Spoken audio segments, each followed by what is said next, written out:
And welcome back to Open Studio. I'm Steve Leahy. This is episode 4876. So impressed you guys and girls are hanging in there on this one.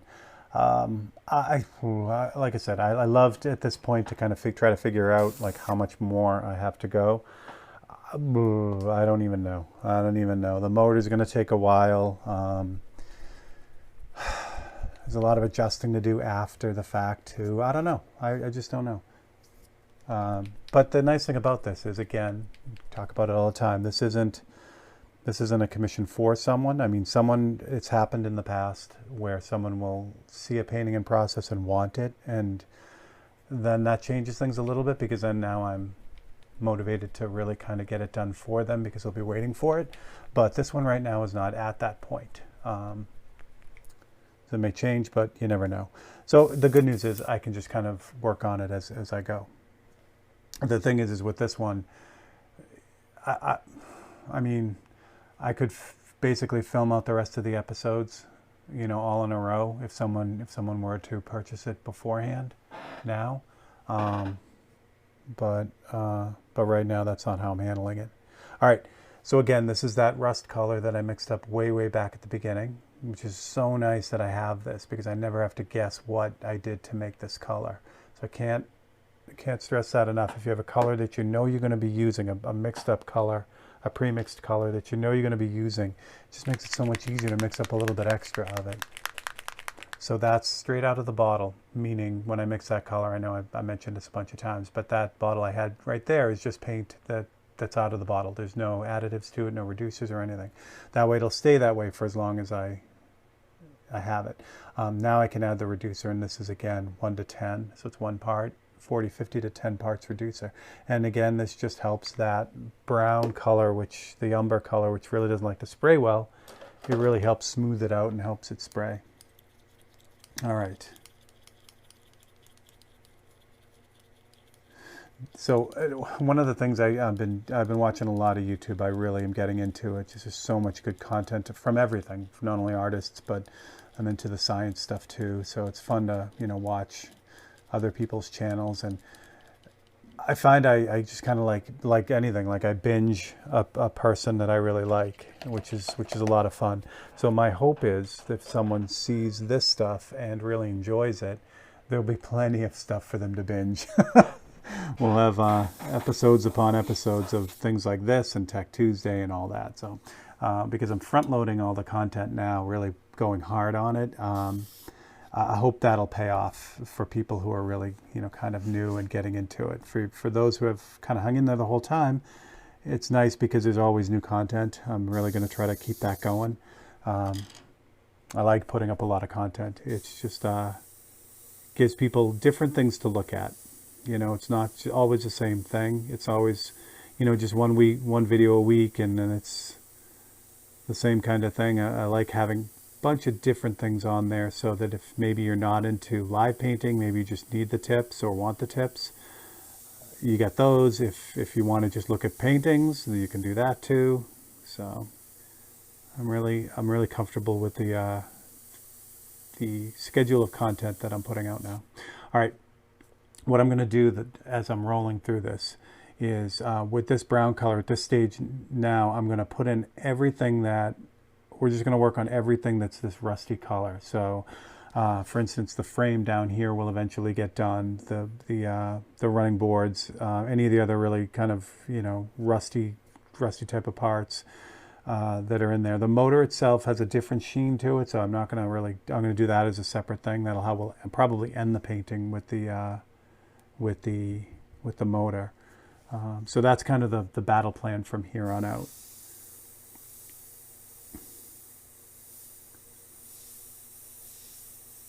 Yes, with the 4050 in this stuff, it just sprays so much nicer. And again, it's not the problem with the paint. It's just that's the nature of the pigments in those warm, earthy colors. They don't spray very well, and it's not it's not anything other than just the way that it is. So having that 4050 really is nice, because it just adds a lot more of the sprayable binder into it. Again, you have to kind of put the brakes on because it sprays very, very, very transparently. But I would rather put multiple coats on and build it up and have that control than to hit it once and, you know, then have to fix mistakes and things like that. The lettering on this is so worn and just barely there, which is really nice for this type of freehand work. I don't have to mask anything off. You know, if it was a brand new bike and they were all nice and crisp and clean, then I'd have to do some work to kind of make sure that they were as crisp as they really are in the photo. But these are so worn, and there's actually 2 logos here, and I don't know why. So it says Harley Davidson, you can kind of see it pretty clear, but if you look at the reference, which I'll have to bring over, it says Harley again, but like at an angle across it, like it was, I don't know if it was repainted at one time and they just worn out, or if they were stickers, then they just, I don't know. And again, in this case, with this particular bike, this isn't an exercise in making the bike exactly the way it was when it was new, as far as the parts and things. I really want to tell the story about this particular bike. So there are things on this that are probably not right.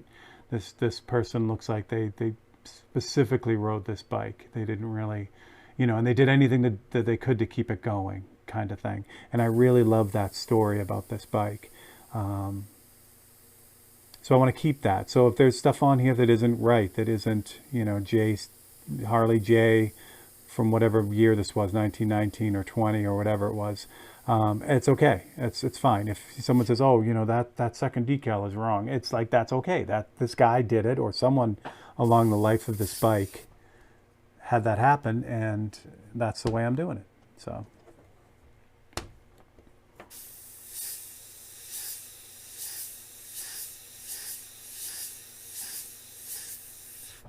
The air keeps getting underneath this and popping it up, and then the magnet doesn't work and it falls. So I'll put an extra couple neodymium magnets down the bottom here, and I just scratched the painting. That's wonderful.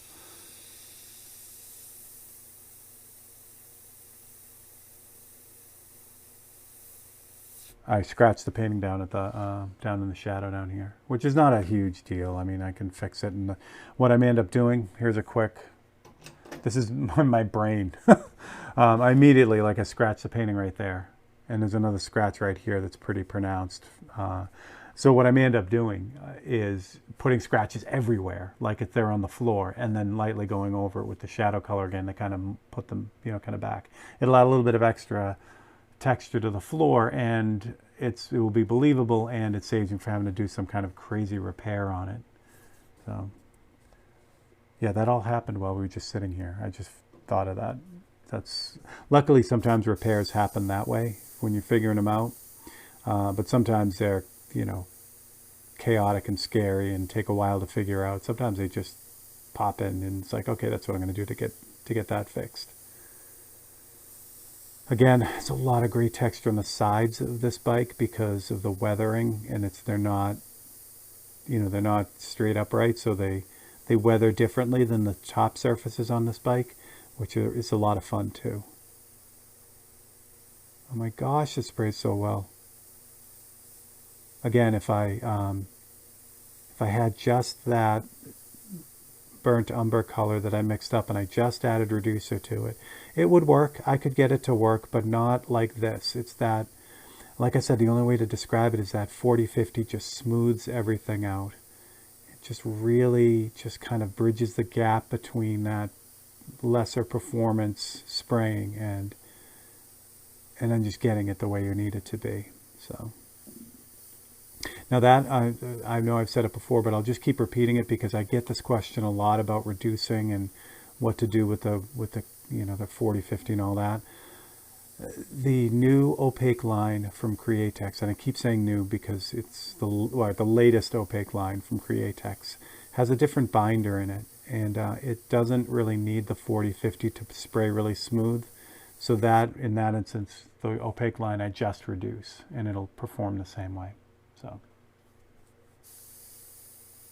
yeah, like I said, it bears repeating because I get that question a lot. That's the one of the number one technical questions I get is, what's the reduction ratio? You know, how do you reduce it to get to spray like that? And And that's the thing. It's unfortunately for the person learning, it's extremely variable per color. And that's why you never get the same answer from anyone. So some colors need a little bit more reduction, a little bit more 40-50. Some colors spray fine, just with reducer. Some colors need a lot of 40-50 in it, a lot of that binder to kind of smooth it out. It really depends on the color. And the pigment itself. So it's the way that the pigment is in the paint. But that being said, and that may seem a little bit disheartening if you're kind of getting into it and you're feeling a little bit overwhelmed, the good news is you'll start, if you limit your palette to colors you really like. Like I really love burnt umber as a brown. I really love that. That's my number one brown. You get to know that color. Because you don't have 25 different browns, for instance, that you have to now figure out each one. I have one brown, I kind of know how it works, and I can adjust it pretty quickly. So that'll happen with you too if you limit your palette to start. Now, of course, you can always add new colors, but you're just trying to figure out that one color instead of 25 colors. I feel bad for the scale modelers that have kind of gotten into the, I need a color, so I buy that color, literally like this, German gray from 1944, and it's a color. Then they make that color. Well, it's extremely accurate. You've relied on someone else to do the work for you to get that color really accurate.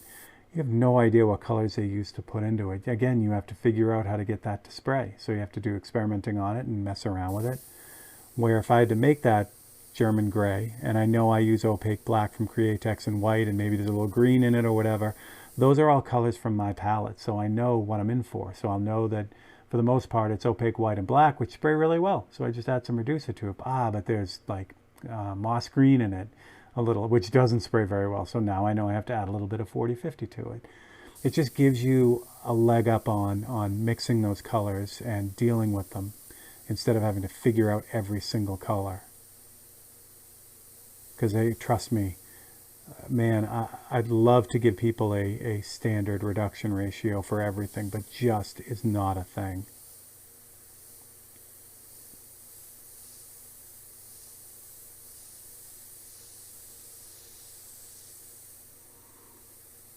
There's a lot of yellow ochre in this. I must have sprayed this box on top with yellow ochre before I started. I did because of the paint, that's right. I was trying to figure out why I did that, and I just glanced over at the reference photo, and there it is. So good job on yesterday, Steve. And I still didn't find out what this is.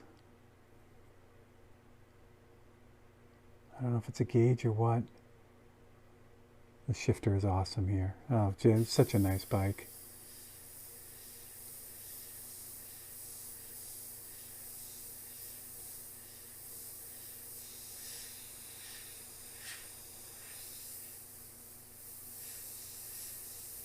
So ultimately this brown is going to be a lot like the side of the wheel here, the fender here. So it does build up quite a bit. So what I got to do is, same thing, I'm working on the texture, I'm just kind of getting that in, but at the same time I'm trying not to get too tied up with the details, because at this point there's still a lot to go on here. So I don't want to spend undue time that I'll have to end up just redoing over anyway. Now obviously the lettering I have to kind of do that, kind of pull it in.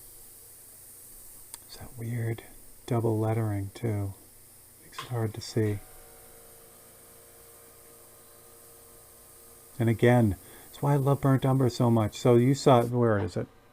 Here's the bottle. You can kind of see it on the top. It's like a milk chocolate color. Like it's like when you get hot chocolate and put a bunch of milk in it. That's the color it kind of looks like. But on here, see how brown and warm it is? A lot of that is because of the way that the color mixes and the way that it dries. But burnt umber has a really neat way that it kind of moves around depending on how much of it is on there. It's saturation.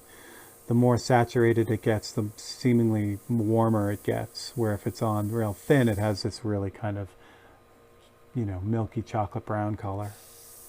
Just a great color all around. Like I said, it's my go-to brown.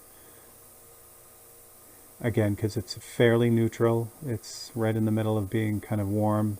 Again, you're seeing it. When it goes on light, it's kind of a cool brown, but as you darken it up, it turns more of that, warmer brown. And that's amazingly powerful. Because now you have 2 colors in one, or 10 colors in one, really, as you go through the scale of it.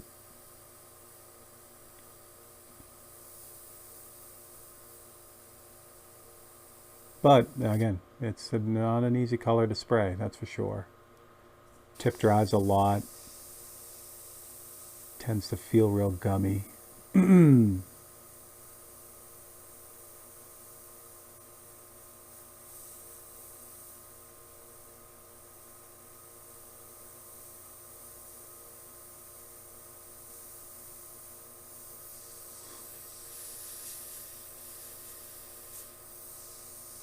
So again, I kind of get stuck in the details for a second, and I got to just lean back and say, okay, got to get this in everywhere, just kind of throwing it in everywhere, make sure I'm pushing everything kind of evenly.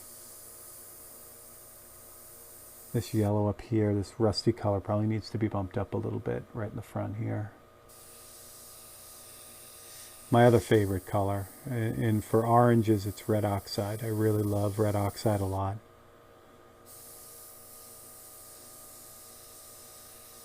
Which is the color I'll use to kind of add more rust color to that when I get there. That's really just a tinting thing. That's not a big deal.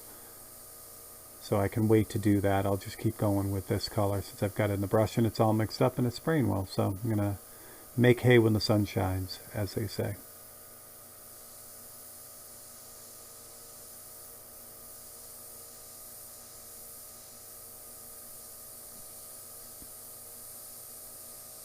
So back to the original point, how many episodes is this going to be? It would not surprise me if we push 60 episodes. And actually, you know what, we are definitely going to, because if I had to make an estimate on this painting, hour-wise, I would say any between 35 to 40 hours.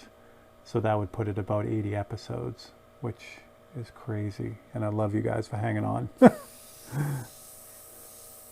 Eventually, again, the goal eventually is to have the channel doing well enough that I could spend even more time on it. And in that case, what Open Studio will be is not necessarily just one painting at a time. I'll have multiple paintings going at the same time. So if you're into one type of painting, you can watch that one. If you're into another type, like the next one's going to be a razor blade painting, but they're going to be all different stuff. So again, in order to do that, I'm tying that to the growth of the channel as well, so that as the channel grows, then I'll be able to continue to put more time into it.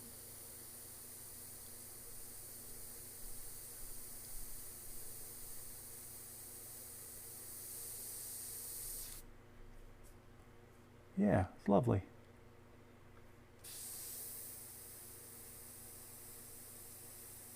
And again, the beauty of this, the three-dimensionality from these paintings, that's difficult to see on camera, either in video or in still photos when I post them at the end. These paintings live have a much more watercolor type feel to them because they're so transparent. You can really, the light goes right through the paint all the way down to the surface and then bounces back up. So you get that really kind of three-dimensional watercolor look to them, which is really hard to do with acrylics normally, but easy to do with the airbrush because it puts it on so transparently. And then even with all the 40-50, this brown is even more transparent. So that really has a neat effect on the painting. And again, it's a live thing. I get that a lot when people see the paintings live for the first time. They say these look a lot different than the photos. I didn't think they could look different than the photos, but they really do. They have this kind of, I don't know, it's kind of a jewel-like quality to them, which is a lot of fun.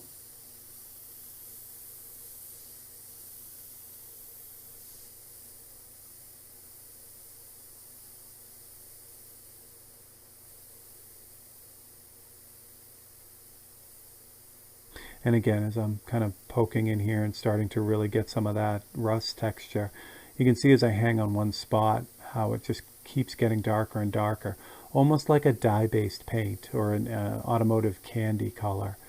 That's the beauty of dye-based paints. It's also what makes them so hard to use. Like if you use inks, colored inks to do this, which I used to use a lot before I switched to acrylics, dye-based paints, they don't reach their saturation color and then stop. Like if you continuously paint an opaque color, you'll get to a point where you'll reach saturation, you'll get to that color, and no matter how much more you put on, it's just going to stay at that color.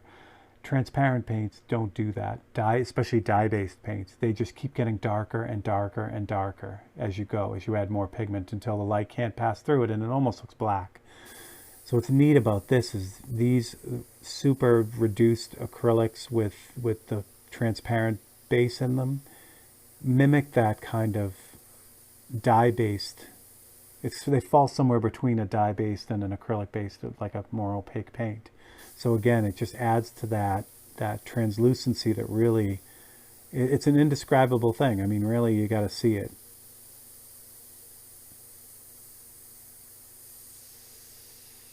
Yeah, what I'm gonna do is I'm gonna get the detail to a certain point, and then I am gonna hit this with red oxide, because this area here has a lot of, like the top area of the sidecar where the rust is very bluish. A lot, not this blue, but bluish. The sides are really like pristine, if you can call rust pristine, but it's just the rust that hasn't been like worn away. You know how that rust gets worn away and then it turns that bluish color. This is all like that brown oxidation that's going on because of the way that it is. So I want to make sure I get that as I roll around.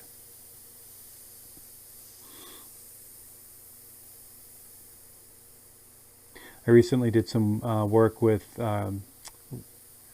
Retrocycle in New York, and they're a shop that specifically restores old bikes. It's just interesting to be working on this painting at the same time that I started doing some work with them. And they'll, of course, I mean, they'll do a lot of things. They have bikes that are patinaed and just out of the garage. They just leave them alone. They just get them working and whatever. But they also do full restoration. So they'll make a bike like this look like it just rolled off the assembly line. So it's really interesting seeing that their work as I'm kind of picking around at this. I don't know that they've seen it yet, this painting, but it'll be fun to get their feedback on it. I'm sure they can answer all my questions on it for sure. They're just, that's what they do. There's a little, I'm going to fix this. I know it's probably really tough to see, but there is a little tiny something or other stuck in the paint right here. It's not a hair, it looks like just a little speck of something. So I know it's going to leave a mark. Yeah, it's in the base coat. That's a bummer. If it was in the paint, it would just pop off and then I'd be ready to go. But this is down deep, I can tell, because it's not coming up. So I am going to get rid of it though, because it's bugging me. And again, unfortunately, to fix that, I had to dig all the way down to the base coat, which is what it was. It was in the base coat when I sprayed it. Fixing it at this point is no problem though. If I wait till the very end and everything's done, that's no fun. So now I can just kind of catch it up, and then as I finish painting the rest of this, that'll just disappear.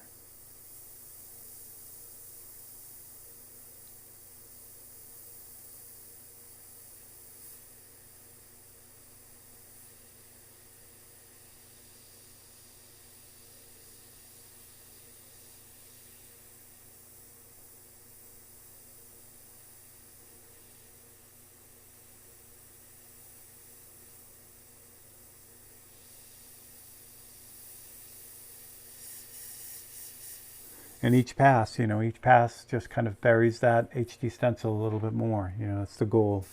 The HD stencil was that guide to kind of get things in where they should be. But after that, it just kind of melts into the painting and it's gone.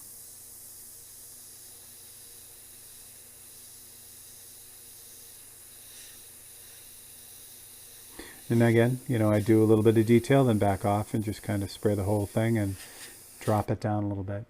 There are a lot of ways to do this. I could base it you know, I could just spray this whole color over the whole thing and then start to kind of pop in the details. But it's more difficult to see the HD stencils. I'm putting layers of this color on it. So by kind of going in first and tucking in the details and then dropping it all down, it lets me kind of see what I'm doing, really.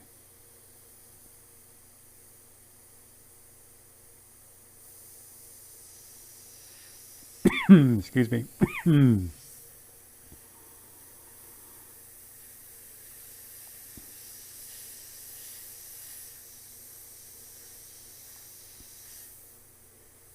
All right, let's move up to the top of the tank here. Don't want to, I didn't figure out what that was either. All right, I can do some homework after, figure out what I'm looking at back here. So again, I know I think I talked about on the last episode, this little crossbar here and here. From my photo, I can't tell if that's part of this bike or if it's part of something behind it. I don't know, I have to look that up. Fortunately, this photo is old, but fortunately I have other shots from different angles of this bike. That's going to tell me the whole story. I just have to dig them out of the computer, so I'll get that done. And I know I probably said exactly the same thing the last time I brought it up. But, you know.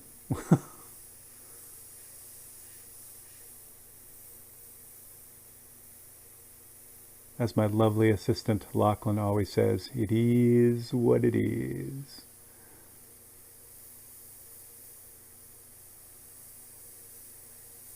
This area up here, this the top of the tank has that bluish brownish color to it, but I'm going to base it with this rusty color just to get it started, just to get some stuff on it here. Again, you know, I can adjust this quite a bit. So I can turn it more blue. I can, you know, lighten it up, darken it. There's a lot of leeway. So I'm not overly worried about hitting it with the wrong color. In fact, you know, the more you bump it around, the more complex it gets and even the more depth it has. So I'm not overly worried about that.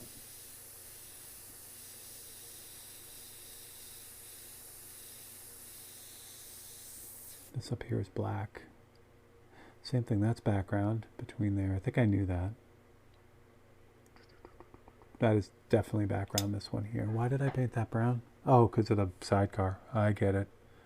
Yeah, I gotta resolve that. I gotta resolve this whole area back here.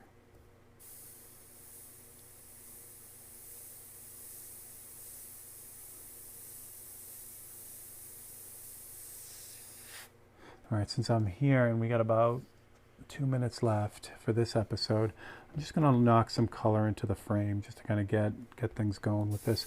The frame is really nice. It's brown, but as it kind of transitions down towards the bottom where it's darker, it turns into more of this gray. It'll be a good chance for me to kind of just, again, put in a nice even base coat here to start, and then adjust it after. Because I know it's the same patina. If you were to cast an even light across the whole bike, the whole frame would pretty much look the same. So keeping that in mind, I can start it with a kind of a uniform color, and then I can make adjustments as I go.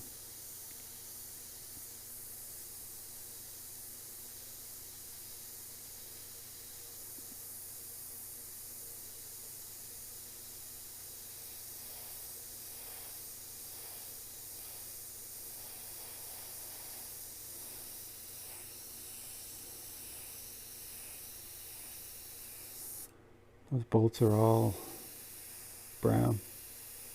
And what is that there? Oh, that's the other running board.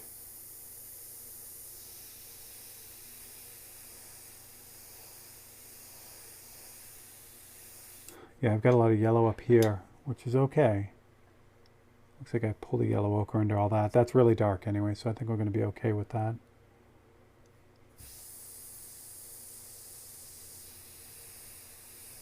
Yeah, any of the motor mounts and any of the mounts that kind of pull off of this, again, same going to treat them all the same way at this point, and then just kind of move them around as we go.